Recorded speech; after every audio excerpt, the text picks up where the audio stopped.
sorts of advice and anecdotes, hints and tips from my 30-year career either side of the microphone. Hello, this is Peter Stewart with Get a Better Broadcast podcast and Voice over Voice. All sorts of mic techniques and voice care tips to help you get just that. We're working our way through, aren't we? Our Diction-ary of Voice. If this was a book, it would be the glossary section at the back where they explain all those difficult terms.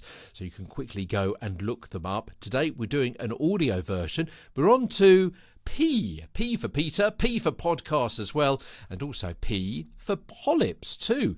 Usually one vocal fold mass that grows off the surface, and it can be hemorrhagic, in other words, filled with blood. Sometimes it's not, and it's usually due to voice misuse or overuse as well. We've spoken about this before. The coughing that you may have been doing, the shouting you may have been doing, the early mornings, the late nights. Smoking is obviously bad. Forgetting to warm up or warm down, not hydrating enough, too many grunts and groans when you're lifting weights at the gym, too many sudden outbursts when you're shouting at the kids or on the terraces, all sorts of things which can hurt your voice and cause a polyp.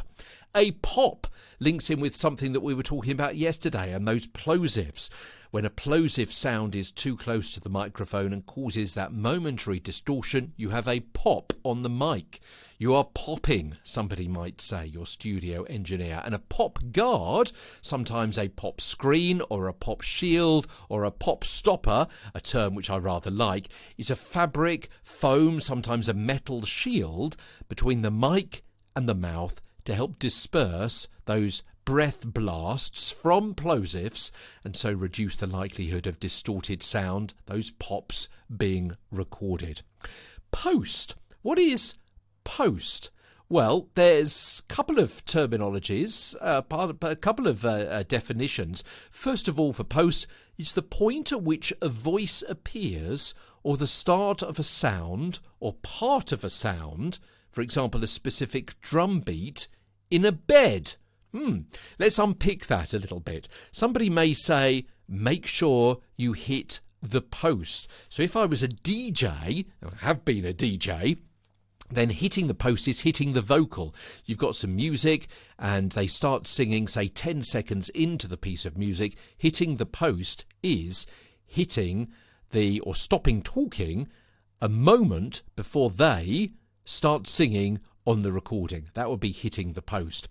So take out the singing and replace that. Have a bit of music where instead of the singing starting at that point, you've got a specific drum beat starting at that particular point instead. Again, hitting the post would be stopping talking just before that drum beat starts, or a new refrain of music, or a kind of chorus of that music, or the main part of the theme of that music. Yeah, you're hitting the post. That is, you stop talking a beat before that drum or the change of tone or the change of volume or whatever it is comes in on that music bed. We've spoken about beds before. That is the piece of music which is played underneath another sound, usually your voice.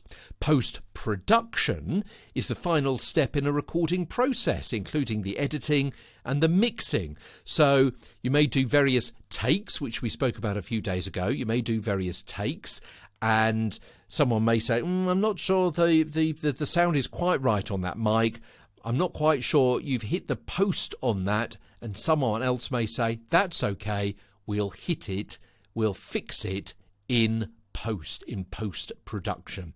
We'll play around with the voice, we'll turn some buttons, we'll turn some knobs, we'll use our buttons and faders and sliders and all sorts of things, and we'll put it through a computer system, and it'll sound much better when we have done that. Obviously, it's much better, much less time consuming if you don't fix it in post, but you sort it out live in the main situation when you're recording it to begin with, in the original. Yeah, it's easier to do that rather than to go back and fix lots of little twiddly bits later on. Sometimes it may be cheaper to to do it later on. If you've got a fantastically expensive VIP actor in the studio and you're thinking, it's not quite working, we need to speed him up a little bit, or we need to cut him down a little bit, or the sound isn't quite right, then it may be cheaper for a couple of studio engineers to sort that out over the course of a couple of hours later on in post, rather than keep that VIP voiceover actor in the studio for another 20 minutes. A predictive eye. Do you have a predictive eye? I like to think I do. It's the name given to the process of scanning ahead as you read to give your brain and your mouth pre-warning of what's coming up. Yeah, this is particularly useful when you're doing something like cold reading. Someone just gives you a script and you have to read it off. As soon as it's handed to you virtually, you just scan it. But the main thing with a predictive eye is as you're reading some words, your eye darts ahead to see what the other words are that are coming up in that sentence, or maybe in the next sentence, to see what you have to be prepared to say. So having that skill is very, very useful for a lot of people. I'm a newsreader for the BBC, and very often I have to use my predictive eye, darting my eyes around a script to see where I'm going next, what the difficult words are perhaps, what I've got to get ready to pronounce, where the end of a sentence is, those kinds of things, what the main point of that story is, any main word, somebody's name, a title, a country, something like that, so I can intonate it correctly as well.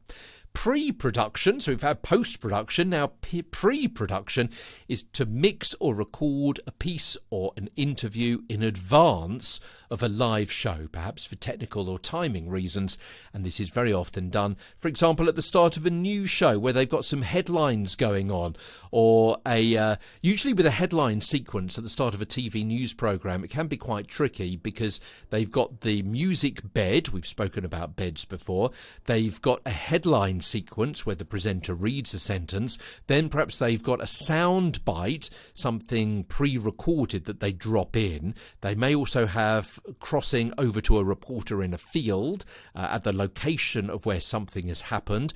There may be two presenters in the studio. There's quite a lot going on there in that first, say, 30 seconds of a TV news programme. So very often that might be pre-recorded because they don't want to mess that up. If someone slips over a word later on in a news broadcast, then so be it. The whole thing is live, but let's try and avoid that at the start of the show from happening in that 30 seconds, because if one thing goes wrong, it may have a domino effect, it may have a knock-on effect with other elements of that sequence as well. So that is what happens when somebody is talking about pre-producing something.